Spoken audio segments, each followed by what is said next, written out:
What do I need to? I've got a little summary here if you want me to read it, or do you already know No, about it?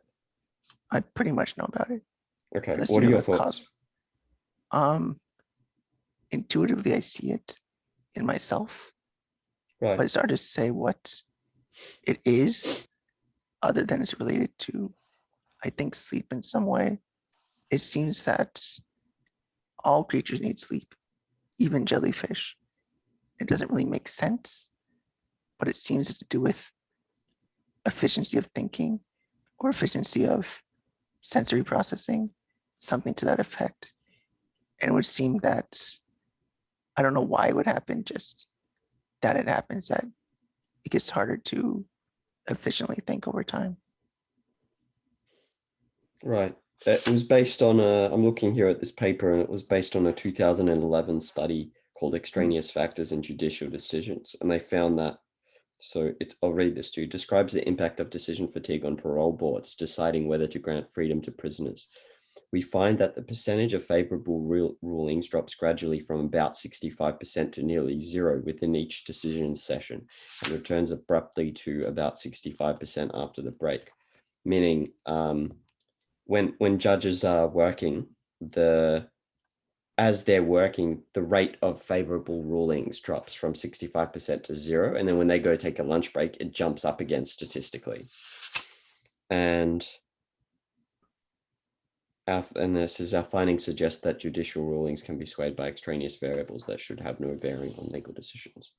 Yeah, I wasn't sure, like, if that is a good explanation, that there is some process where you fatigue in decisions. I don't know, because I don't.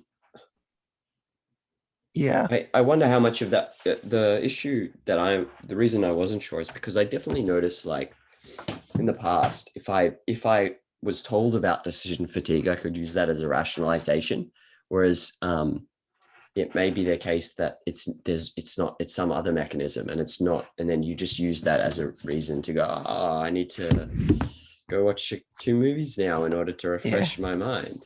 And it's Yeah. like it's not, yeah, I don't know. So that's why I wanted to get your thoughts on I don't this think issue. that's a systematic explanation of that phenomenon. I'm skeptical of it like as a complete explanation. Yeah. And we can call it decision fatigue, for lack of a better term.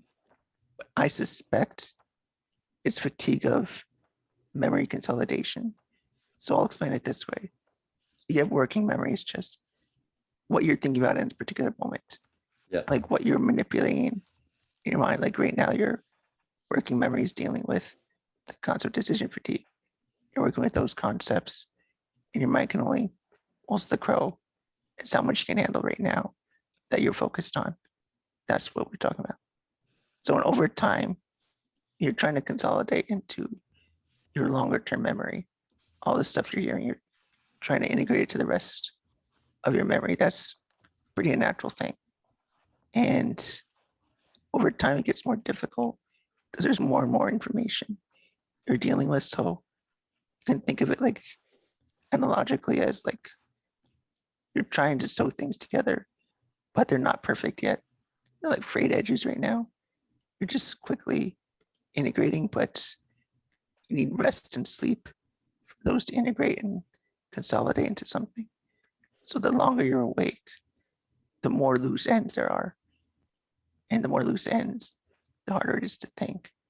It might get frustrating or Got it. annoying or tiring. And once you sleep or actually rest, you should be able to think better because your Right. memory will consolidate and work together better. And then your fatigue goes away. Right. Yeah, it's It's hard more to. cognitive effort over time. Okay. Yeah. Okay, that makes some more sense. I guess it's more a more in-depth explanation than decision Yeah, fatigue. that's my bias, anyways, memory explanations. So I might Yeah. be wrong, but given my background, that's the most sensible explanation that I can find that I would then do a study on that. I think it's a good question, but definitely needs more research to say for certain.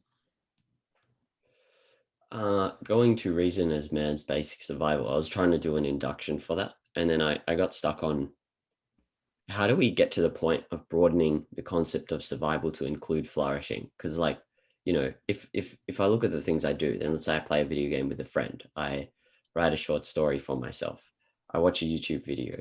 If I drink tea instead of water, like it's really hard to then stretch that and say, oh, that's surviving. That's survival, because survival is flourishing. So Yeah. how do you get to the point of saying survival is broader than just literally being alive? Like, how do you get to the point of saying survival includes watching a YouTube video?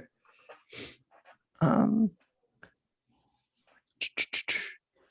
so survival, of course, is, well, that's the broader category than flourishing. Survival So is. yeah, it's Oh, broader okay. than, I thought I flourishing mean, was broader.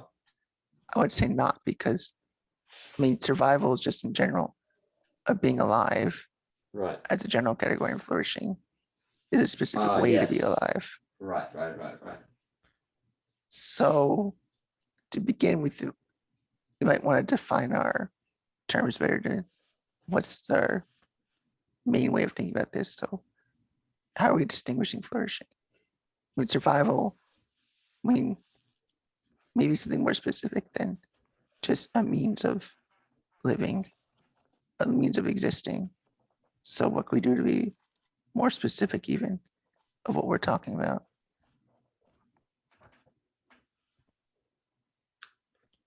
Like, what do you mean by flourishing when you say that?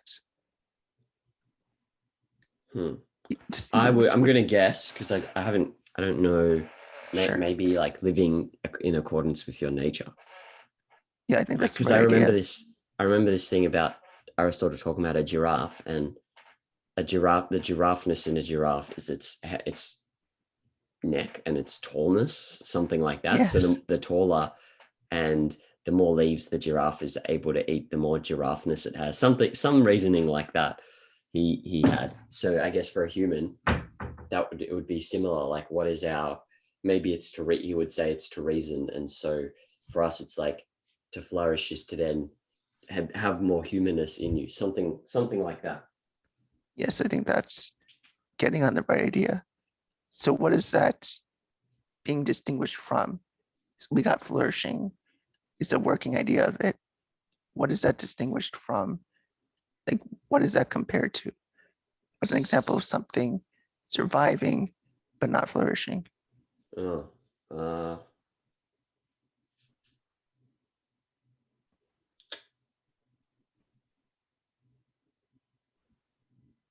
something injured. Yeah, I'd say so. Or dying, or having cancer is a good example. Like, you're alive, but Yeah. you're not, well, you're not actualizing your potential in a way, Right. as we can think of to bring the idea from before. It's like your capacity to be human is that power of reason, and that power of, or the power of a giraffe is to use its neck to eat leaves, whatever it might be. And they're actualizing that potential to use their neck. You're actualizing your potential as a man to use reason. You first, you got the power to reason, then you use it. So we can say that in that sense, that's using your capacities, using your powers by your nature is part of flourishing, right? Right. Like, it's part of actualizing everything about your nature, what you are, your nature being not just, oh, you're human, but to act. Nature is a process. According to Aristotelian look, even for man, it would be the same. Living is a process. You do it constantly. It's not like a thing you have. It's a process, and that process is attained by our nature, whatever that function might be. For humans, is reason. Giraffes would be long neck, whatever, whatever it might be. We distinguish that from being injured. Like, why would you not be able to live fully according to your nature if you were injured, would you say? Why would you not be able to fully live? Because so your nature is your attributes, and if you were injured, the attributes of that original nature that lets you flourish. I'm going to try and make it less abstract, but I'm just kind of throwing out what's coming to mind. That some of them would not be active. So like if, for example, you're a giraffe and your nature is to reach for leaves in trees, and so you need the tallness. So just to go with Aristotle's example, if you're injured and you have a mosquito bite on your leg, and the giraffe needs to sit down and it can't reach for leaves and eat, well then the attribute of tallness is gone. And so or if you're human, well, I don't know how it works in the case of a human, because in the case of a human, let's say your nature is to reason, and if you've got some illness, you can still reason. So I'm not too sure. Yeah, so I should probably fix that. So I think you're right about as far as the giraffe, but also to keep in mind the nature of man is not just reason. That's just one core feature, the essential feature, as we'd say. But we know that your nature includes other important things, like your health is included in that, and that Aristotelian outlook often Right. includes health. Right. So to actualize that potential, to live according to your nature, to act according to your potentials, what you can attain would be to maximize health, maximize that function. And we could say that if you're injured, you maintain the same potential to actualize your well-being.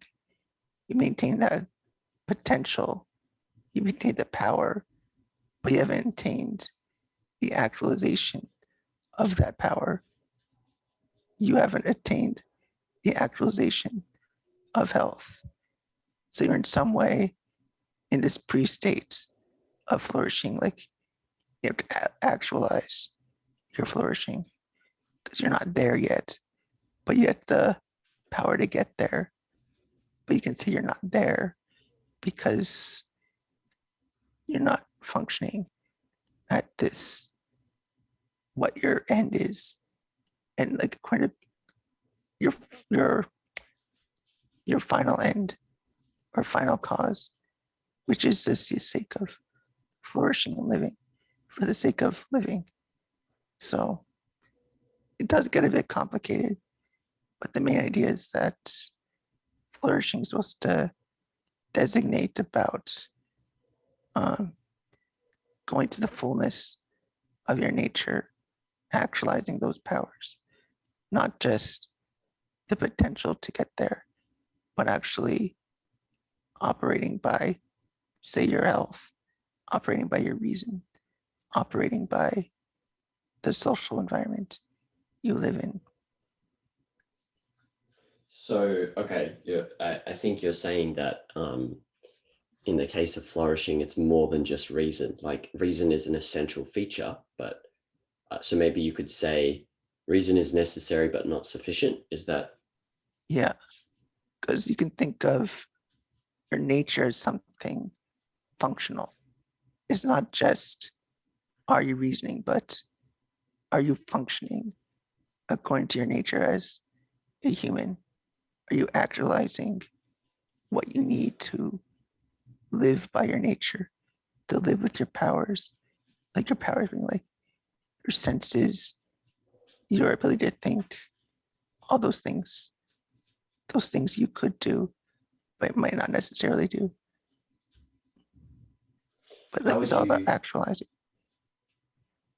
um, how would you categorize then? There's two questions here. So one is what about Stephen Hawking? Like, so you could say his, like, to me that would, when I think flourishing, I think Stephen Hawking, Yes. flourishing to your individual situation. But then that kind of, doesn't that go against what we're just saying, where like to flourish is to, an essential feature is reason, but there is also, it's not sufficient. There needs to be health and so on. But in Stephen Hawking's case, like, he didn't really have health, but if I just go by feeling, I would say he flourished. Yeah, I would say context is where this changes a lot. He is an exception. It's just as far as forgetting his achievements, just an exception as far as having ALS. I mean, you gotta use a different kind of way of thinking about health because we know by his nature, some particular in his case, what makes him unique is the ALS. You can't make I mean, as far as you could look at him as a particular case. If we're looking at flourishing, we can even apply that to particulars, like a doctor doesn't heal you based on like an absolute rule. He looks at you how to get you to flourish, how to get you to function better based on some general principles, but Yeah. trying to get you to flourish Well, in the individual application. And for hopefully. Stephen Hawking, yeah, true. The same with Stephen Hawking, Most doctors aren't that good, but anyway. true. But that's the objective if they're good. And for Stephen Hawking, you can look at it that way too. His individual powers, his capacities are different. He's still human, so we can judge him by reason and those general capacities. But there's other ways we can't judge him because there's nothing that can be done about it. It's not in his nature, I guess you could say, to walk. So it's a silly standard to think of, or even a standard of speaking normally. It's just not part of him. We couldn't say he could actualize anything about that, but he does function. He does flourish according to reason. He is living a functioning, happy life. So that's what we could look at. And Yeah. I think for Rand and Aristotle, like ethics is in terms of these particulars.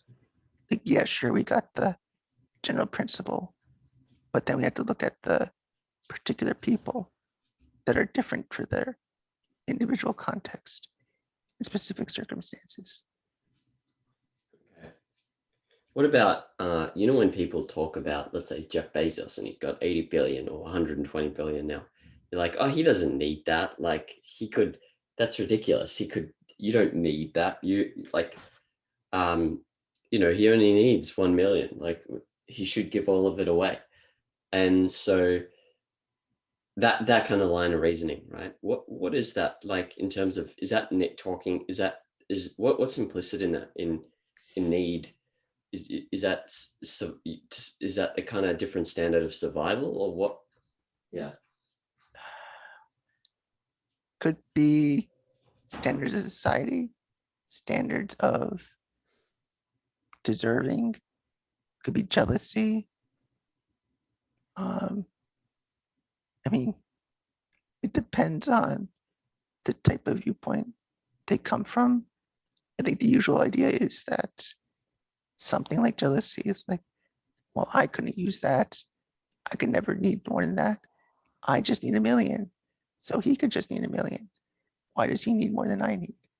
Like things like that. Like, it's like you can't, I don't think it's looking at what could you do with even more. What do you have even a right to it? And if you did have that much, don't you think there's things you could do with it that are great?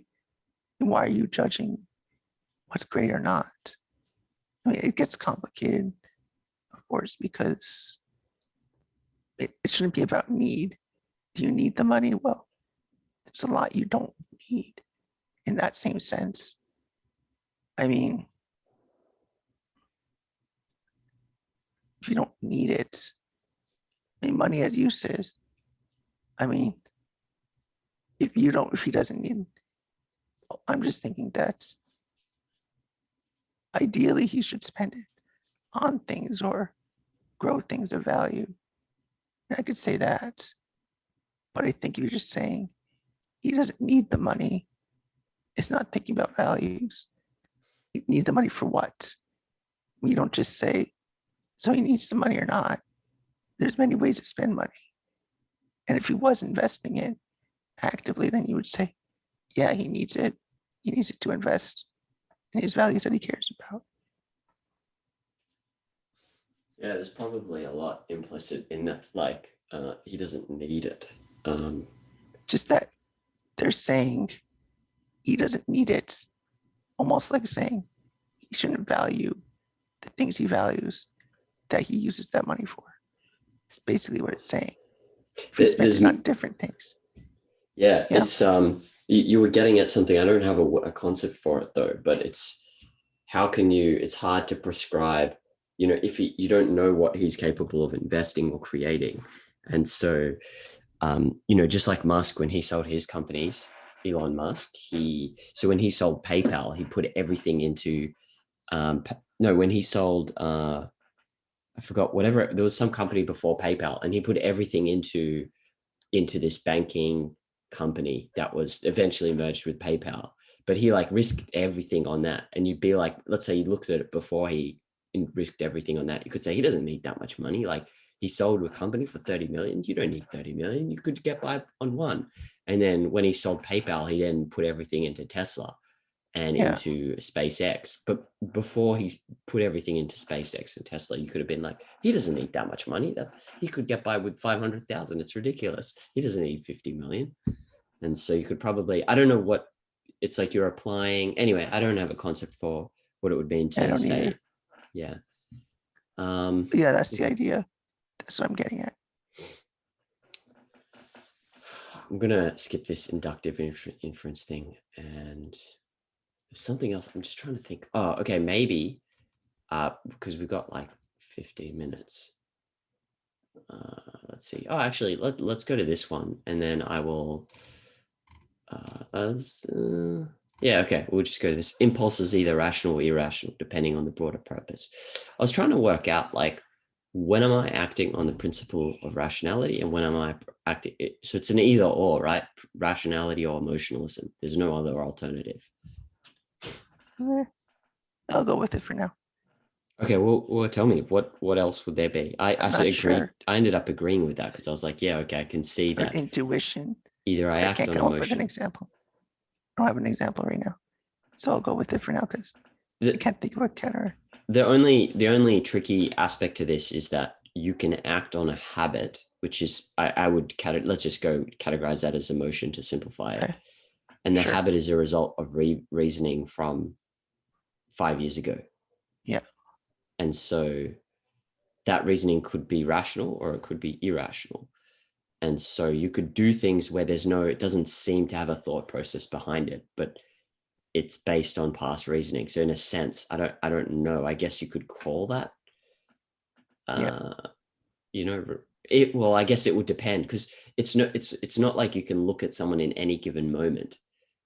And if you had like a printout of what's going on in their mind, you're like, oh, there's some kind of logical language here. This is based on the premise of reason. Oh, no logical language. This is irrational. It's more like you, maybe it was obvious to you, but this wasn't obvious to me. It's more like you factor in the whole life, and then you couldn't get a readout in the moment because let's say I'm walking somewhere that might have been, and the way I'm walking there's no reasoning Yeah. in my head. You're like, Yeah.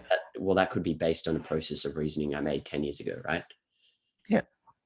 Um, and so I was thinking about, if you want to, because initially I was going through this trouble of like, well, how do you be rational at all times? Like that would mean that I check where I put my foot because I need to reason, like, does Right. my foot go here or there? It's ridiculous. Like that wouldn't work, It would obviously. be.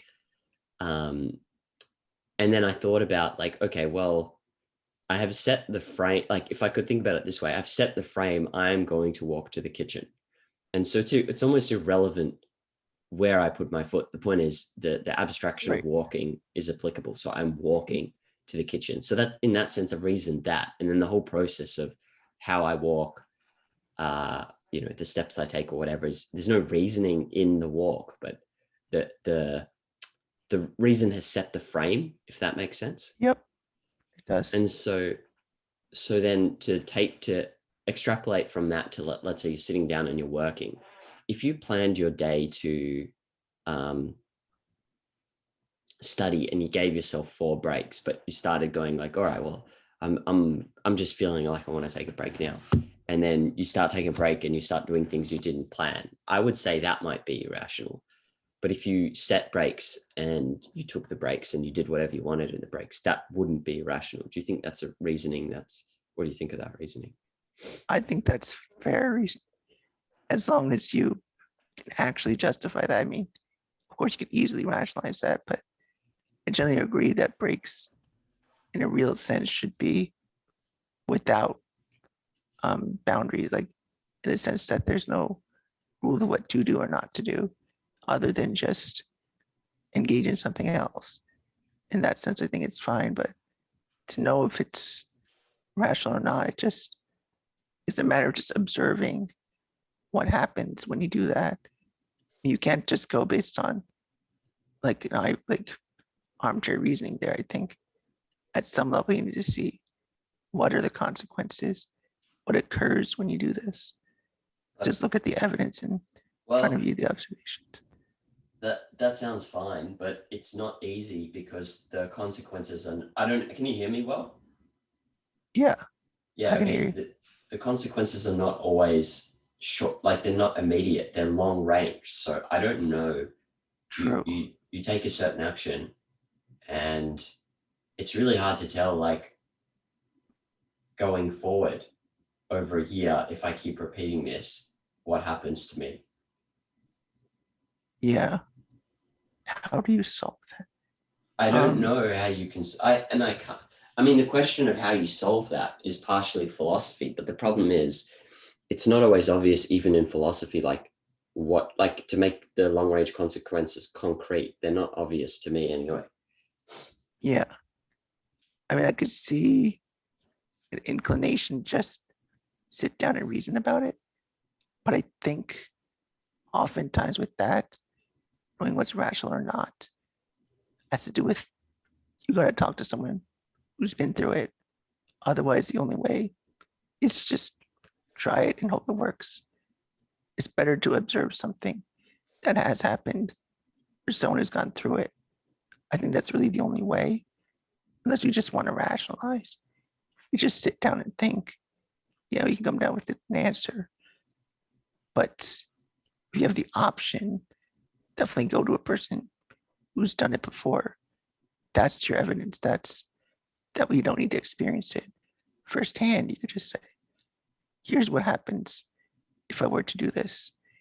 And you could definitely say it works out or it doesn't work out, or what makes it work or not work. Yeah, okay, if you can find someone. But Yeah, it's better to be empirical about it, better to observe, and then reason from the observations rather than trying to deduce what would happen. It's okay, I see what you're tricky. saying, but it's hard. It's hard to find whatever your vice is. It might be hard to find examples of that you can then learn from. Well, that's why Aristotle considered ethics to be an art. It's applied thinking, applied science is applied stuff. So it does apply to particulars, and it will be by nature a bit messy. Each circumstance, each concrete will be different, despite the principles you have. Well, here are some examples actually. So these have come up since I've moved to Melbourne. So it's quite common in advertising. If you're running like an e-commerce business, you might initially misrepresent a bit in advertising. I don't know how else to describe it, but for example, you're trying to test a product and you want to see if it'll sell.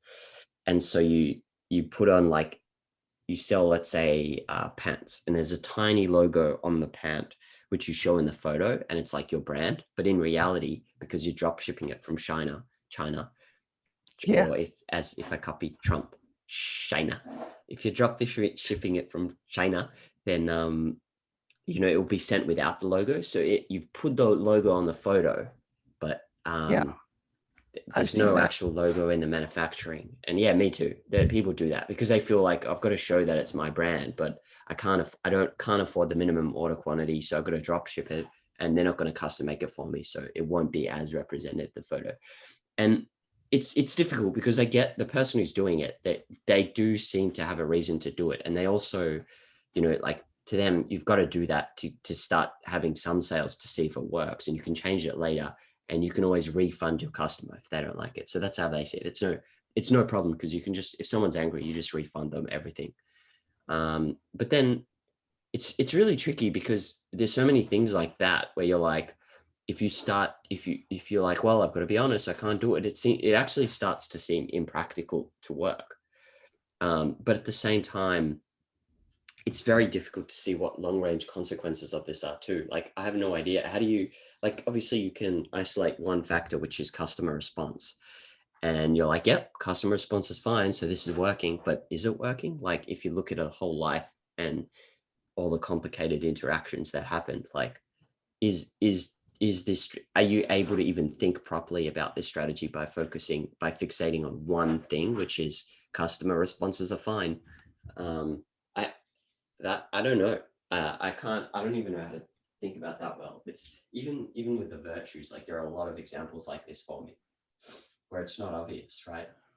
Like, Yeah, another I example can't. is the Yeah. piracy. Okay, so let's say Uh, there's a video course that someone made on sales, and it's not for sale anymore. But someone gives you the course on a USB or whatever. Someone gives you the course. You can't find it anymore on the internet. And even if you could, let's say you don't buy it, but it's someone gives you the DVD course. Like, there's all these courses you're doing and you can do, or you pay, let's say you think they're overpriced and they sell for 5,000. And so if you buy them, it becomes impossible to do them. But if you get given them on USB, it's like you can do them. But then it's so hard to picture the long range consequences. It's hard to see, like, oh yeah, is this clearly is like trading my organ for a grape. Yeah, I know what you mean.